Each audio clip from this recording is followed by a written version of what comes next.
Nah, Bapak Ibu di dalam videonya tadi juga disinggung tentang pemakaian kata, Lucifer, oke?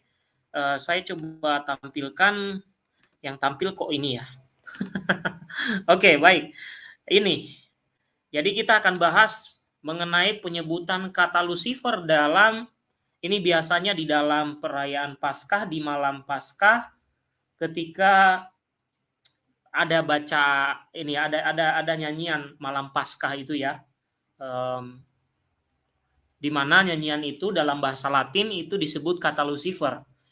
Ini juga salah satu yang perlu orang Katolik dan juga orang Protestan ketahui, karena ini sudah kebiasaan buruk Bapak Ibu. Karena apa?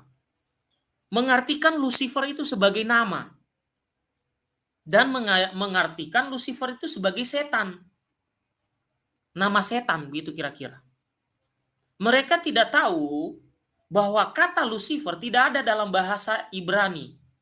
Di dalam kitab Yesaya yang disebut malaikat yang jatuh itu tidak ada kata Lucifer di situ. Atau nama di situ ditemukan kata Lucifer itu bukan dalam bahasa Ibrani, bukan dalam bahasa Yunani, tetapi dalam bahasa Latin pada abad keempat. Ketika seorang bapak gereja yang cukup terkenal, sudah berapa kali saya sebut namanya dalam penjabaran tadi, namanya Hieronymus atau Jerome. Ketika dia menerjemahkan selama 30 tahun, dia menerjemahkan Alkitab Perjanjian Lama dan Perjanjian Baru ke dalam bahasa Latin. Dia memakan waktu selama 30 tahun menerjemahkan ke dalam bahasa Latin. Nah, dalam penerjemahan Santo Hieronymus inilah ditemukan kemudian kata Lucifer ketika dia menemukan kata cahaya, kata sinar, atau kata terang, karena dalam bahasa Latin ada kata lux, ya, dan juga ada kata yang lain ya Bapak Ibu, tapi saya mengambil kata dasarnya lux. Lux itu terang, cahaya, sinar. Oke, nah di dalam kitab suci ada 3 ayat di dalam perjanjian lama dan 1 dalam ayat perjanjian baru memakai kata Lucifer. Dan itu bukan nama. Nah, sekarang coba kita lihat sedikit. Supaya PS Sarah itu ya belajar lebih giat lagi ya. Oke, ini adalah sekedar bercanda saja. Dalam bahasa Belanda, Lucifer itu korek api. Dalam bahasa Belanda, Lucifer itu korek api. Oke. Jadi kalau PS Sarah memakai cocoklogi tadi, saya pakai cocoklogi yang ini. Jadi kalau PS Sarah memakai korek api atau menyalakan sesuatu memakai korek api ataupun mm, untuk menghasilkan api atau untuk memasak sesuatu, PS Sarah menghasilkan api, maka itu dalam bahasa tertentu adalah Lucifer. Karena dia menghasilkan terang.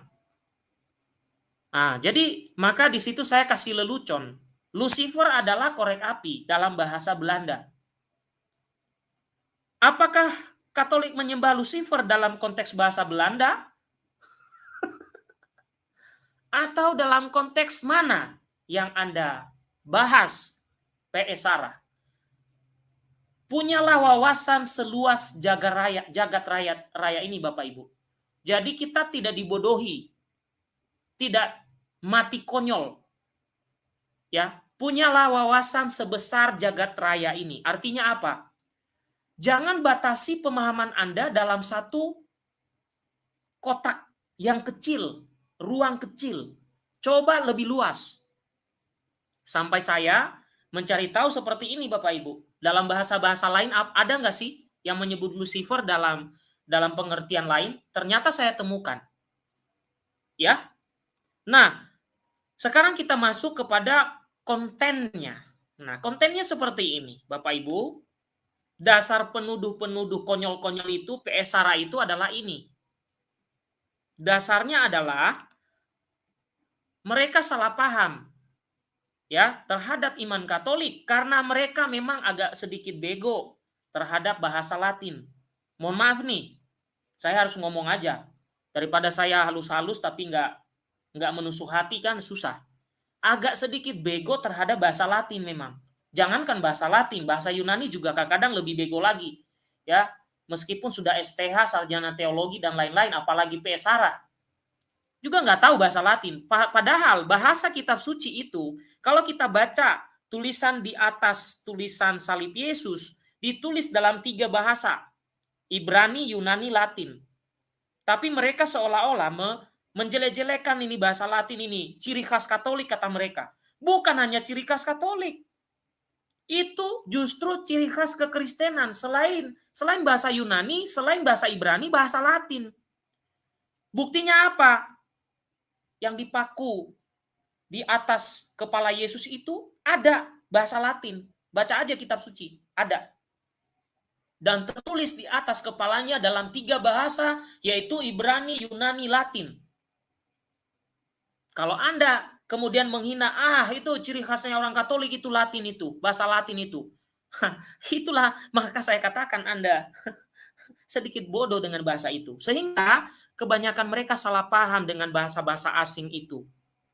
Misalnya kata Lucifer itu. Kemudian Bapak Ibu, meskipun beberapa website Katolik juga menjelaskan arti dari kata Lucifer ini, ya, yang dipakai di dalam nyanyian malam Paskah, ya, tidak sedikit non-Katolik itu menuduh bahwa orang-orang Katolik itu menyembah Lucifer atau iblis yang mereka asosiasikan kepada Hillel ben Sakar dalam Yesaya 14 ayat 12. Hillel ben Sakar, putra Fajar. Nah, sekarang pertanyaannya, apakah Hillel ben Sakar itu identik dengan Lucifer? Atau namanya kalau diterjemahkan sudah pasti Lucifer? Atau Lucifer itu sendiri bukan nama, tapi hal yang menunjukkan bahwa dia menimbulkan sinar, menimbulkan cahaya. Namanya juga Hillel ben Sakar, putra Fajar. Fajar itu kan menghasilkan cahaya. Oke? Nah, ketika nanti Hieronymus menerjemahkan, ya bahasa Latin itu harus memakai kata itu. Karena merujuk kepada putra Fajar. Oke, sekarang kita coba lihat lagi lebih jauh.